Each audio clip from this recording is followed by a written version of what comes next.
The Odyssey is not really about getting home. It's about deserving to return. So what happens when the thing that makes you a hero is also the thing that curses you? That's what makes this version of the Odyssey work for me. On the surface, this is a classic story. Odysseus is gone, Ithaca is falling apart, Penelope is surrounded by suitors. Telemachus is trying to find out if his father is even alive, and Odysseus is out there trying to survive gods, monsters, storms, and time. But the movie is not just asking whether Odysseus can go back to Ithaca, it's asking whether the man who returns is still worthy of the home he left behind. That is the interesting part, because Odysseus is not played like a clean hero. He is guilty, haunted, worn down by the things he did to survive, and that changes the whole story. The Trojan horse is usually treated like a brilliant trick, a legendary move, the thing that wins the war. But here it feels more like the first sin of the movie. Odysseus wins through his deception. He survives because he is clever. But cleverness is not the same thing as wisdom. That's the tension. His intelligence saves him again and again, but it also keeps creating consequences he cannot outrun. The monsters matter, the Cyclops matter, Circe matters. All of it matters. But the real monster is not just outside him. It is what the journey keeps revealing inside him. Every island strips something away. Every escape costs someone.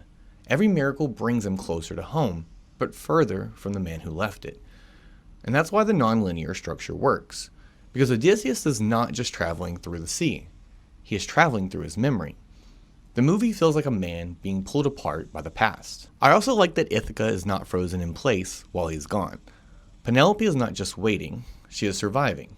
Telemachus is not just missing his father, he is growing up inside his father's absence. And that matters because home is not a reward sitting untouched at the end of the journey.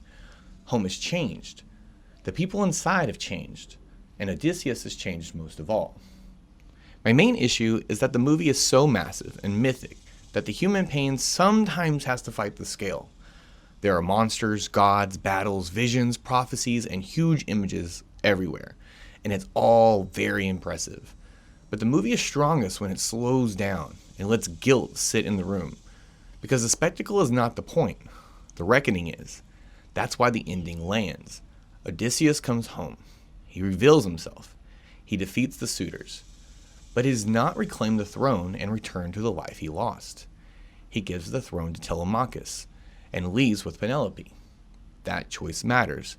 Because the old version of home is gone. The king who left is gone. The war came home with him. So peace does not look like ruling again, it looks like letting go. That's why the Odyssey worked for me. It understands that homecoming is not always comfort.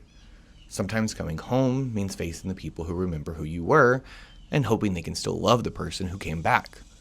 Odysseus gets home, but getting home does not erase what it cost him to survive. But hey, maybe I'm wrong.